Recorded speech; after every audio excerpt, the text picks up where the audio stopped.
భారతదేశపు మహాగ్రంథాలు, కావ్యాల సంపూర్ణ సంకలనం. సబ్స్క్రైబ్ చేయండి. తిలక్. నీ వీరోచిత భావాలను కూడా ప్రశంసిస్తున్నావు, కానీ ఇప్పుడు నీ అజ్ఞానం పట్ల మాకు నవ్వు వస్తోంది. మమ్ము అజ్ఞానులుగా భావిస్తున్నావా? అవశ్యం, అజ్ఞానివే నీవు.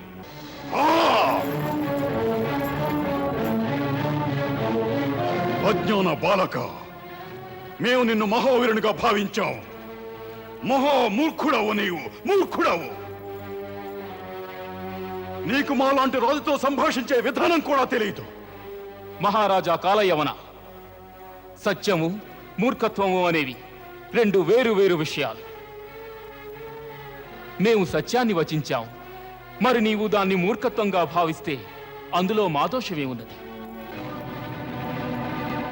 మా వచనాలలోని సారాంశం ఇదే: నీవు పొందిన వరాన్ని బట్టి నిన్ను రణరంగంలో ఎటువంటి అస్త్రశస్త్రాలతోనూ సంహరించలేరని. కానీ నీవు ఎప్పటికీ మరణించనని ఆ వరాన్ని అపార్థం చేసుకున్నావు. దేవతలు సైతం అటువంటి వరాన్ని ఇవ్వలేరు, ఎందుకంటే పుట్టినవారు మరణించడం తథ్యం. ఇదే ప్రకృతి నియమం. అతడెలా మరణిస్తాడనేది విధిలిఖితం. కనుక ఓ అజ్ఞాని రాజా, మృత్యువు రాకకు ఎన్నో విధములైన మార్గాలు ఉన్నాయి. ప్రతి మనిషిని ఏదో ఒక అస్త్రంతోనే వధించాలన్న నియమమేమీ లేదు. నీవు మమ్మల్ని సంహరించాలని ప్రయత్నం చేస్తున్నావు. మరో విధంగా ఆలోచించి చూస్తే ఒకవేళ అదే మృత్యువు నీకు సమీపంలో ఉండవచ్చునుగా.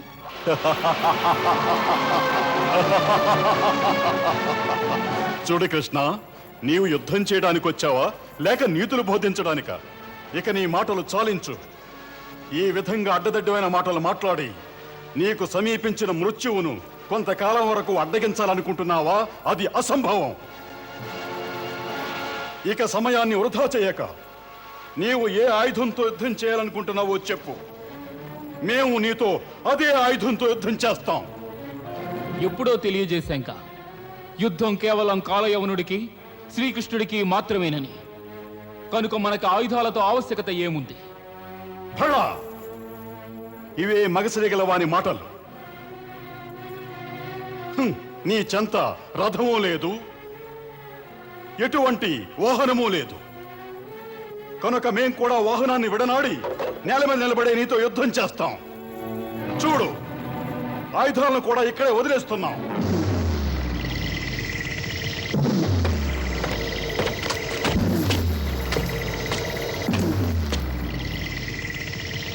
భళా, ఇప్పుడు ఈ యుద్ధం న్యాయసమ్మతమేగా?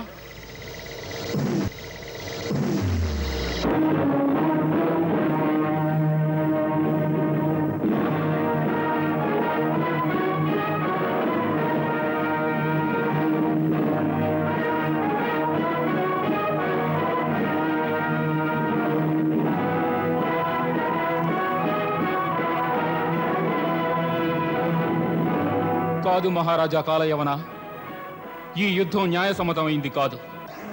ఏమంటున్నావు? చూడు, మేము ఈ మైదానంలో ఒంటరిగా ఉన్నాం. మా వెనుక సహాయం చేయడానికి ఎటువంటి సైన్యమూ లేదు. నీవు రథాన్ని, ఆయుధాలను విడనాడి వచ్చావు, నిజమే. మరి నీ సైన్యం సింహావలోకనం చేస్తూ ఉంది. వారు ఎప్పుడైనా ఆక్రమణ చేయవచ్చు. కనుక నీ మీద నీకు విశ్వాసం ఉన్న ఎడల, ఏ ప్రకారం మేము మా సైన్యాన్ని విడనాడి ఒంటరిగా వచ్చామో ఆ ప్రకారమే నీవు కూడా నీ సైన్యాన్ని విడనాడి బహుదూరంగా ఒక నిర్జన ప్రదేశానికి మాతో ఒంటరిగా రావాలి. అలాంటి ప్రదేశంలోనైతేనే ఇటు నీకు సహకరించేవారుండరు, అటు మాకు సహకరించేవారు ఉండరు. బాగుంది, మేము నీతో ఏకీభవిస్తున్నాం. సేనాపతి మహారాజా, ఇది మా ఆజ్ఞ. మేము ఇరువురు ఎక్కడికి వెళ్ళినా సరే మీరెవ్వరూ మా వెంట రావడానికి వీల్లేదు. ఆజ్ఞ. నీవు సైన్య సమేతంగా ఇక్కడే మా కోసం నిరీక్షించు. చిత్తం. అలాగే నగరాన్ని కూడా ఓ కంట కనిపెట్టు. నగరంలోని పౌరులెవరో వెలుపలికి రాకూడదు. తమ ఆజ్ఞ. మా ఈ ఆజ్ఞను సైనికులందరికీ తెలియచేయి. వెళ్ళు. ఆజ్ఞ మహారాజా.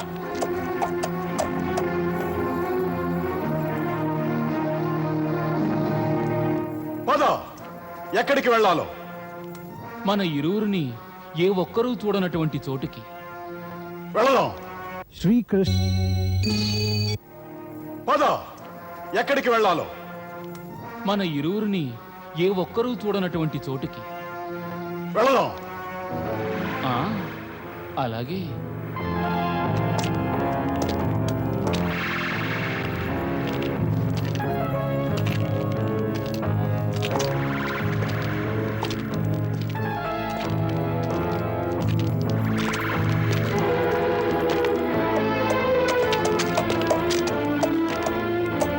మహారాజు గారి ఆజ్ఞ.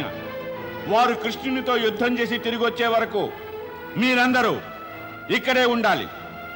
నగరాన్ని నలుదిశలా పరికిస్తూ ఉండాలి. నగరం నుంచి ఎవరూ బయటికి పోకూడదు.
చూడు, ఈ ప్రదేశం ఏకాంతంగానే ఉంది.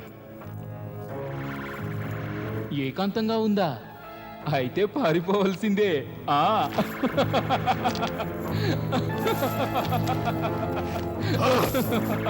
అన్యాయం, మోసగాడ, పిరికి పంత.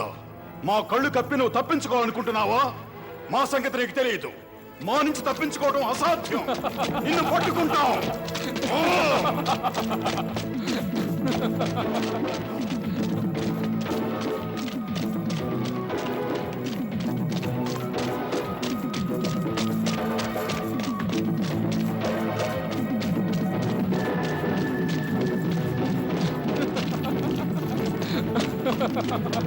ఒంటరిగా యుద్ధానికి రమ్మని పిలిచి తిరిగి వాళ్ళ తప్పించుకు పారిపోతావా? ఆగు! నేను తప్పించుకోవాలని పారిపోవడం లేదు కాలయ్యవనా. ఇలా పరిగెట్టడం వలన శరీరంలో చురుకుదనం వస్తుంది, రక్తం వేడెక్కుతుంది. అప్పుడు యుద్ధం చేస్తే భలేగా ఉంటుంది. రా.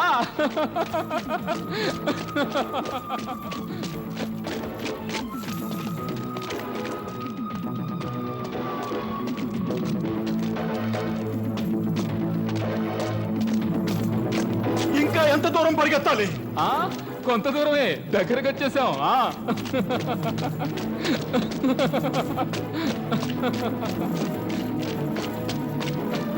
ఇంకెంత దూరం? ఓపిక పట్టు, వచ్చేసాం.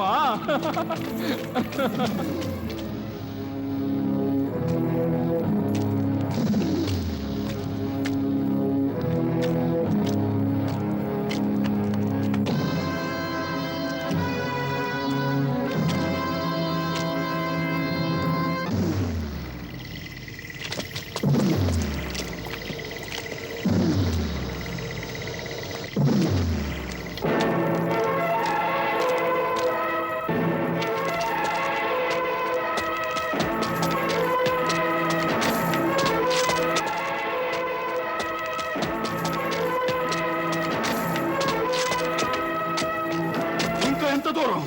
ఆ వచ్చేసాం దగ్గరే. ఇలాంటి కుంటి సాకులు చెప్పొద్దు. మాకు తెలుసు నీవు యుద్ధం చేయడానికి జంకి ఈ విధంగా పారిపోతున్నావు. నీవు రణభీరువు. రణభీరు? నీవు మమ్మల్ని రణభీరు అన్నావా? ఆహా, మాకు నీవు ఎంత చక్కటి బిరుదిచ్చావు. నేటి వరకు భక్తులు మమ్ము కోట్లాది నామాలతో పిలిచారు, కానీ ఇంత సుందరమైన నామంతో ఇంతవరకు ఎవరూ పిలవలేదు. రణభీరు. ఆహా, ఆనందంగా ఉంది. ఉంటుంది ఉంటుంది. ఈ కాలయవనుడు నీ శరీరాన్ని 2 ముక్కలుగా చేస్తే అప్పుడు ఇంకా ఆనందంగా ఉంటుంది. నీవు ముందు పట్టుకోవాలిగా మా శరీరాన్ని 2 ముక్కలుగా చెయ్యాలంటే. మేము చూస్తూనే ఉన్నాం. నీవు పరిగెత్తడంలోనే మాతో ఓడిపోతున్నావు. ఇలా మొదటి పోటీలోనే ఓడిపోయావంటే ఇక ముందు ముందు ఎలా తట్టుకుంటావు?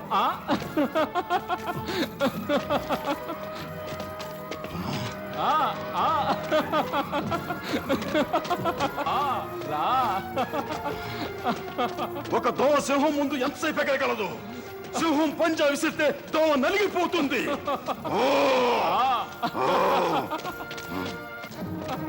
పంజా విసురుతావా? పంజా విసురుతావా? విసురు. రా.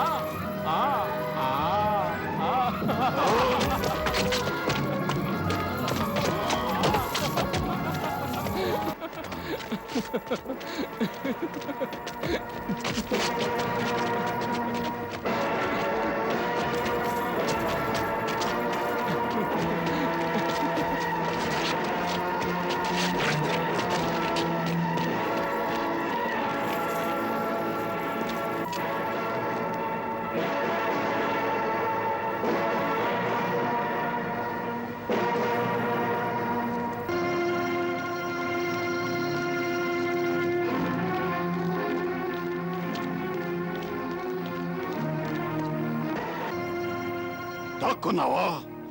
మా నుంచి తప్పించుకోవాలనుకుంటున్నావా?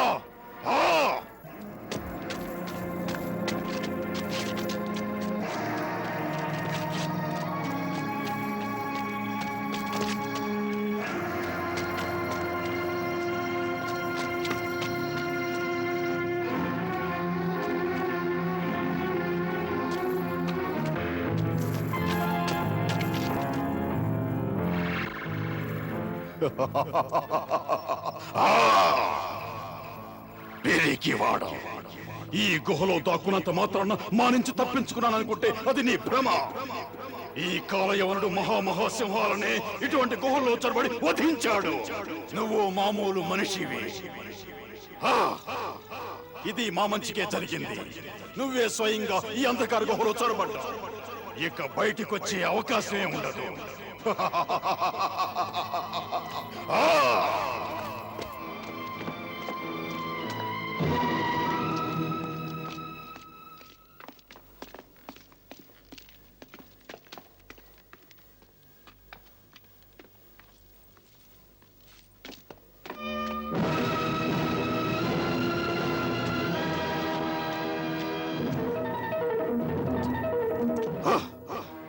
పిరికి పంద, నువ్వే గుహలో ఏ మారుమూల దాక్కున్నా మేము నిన్ను విడిచిపెట్టాం.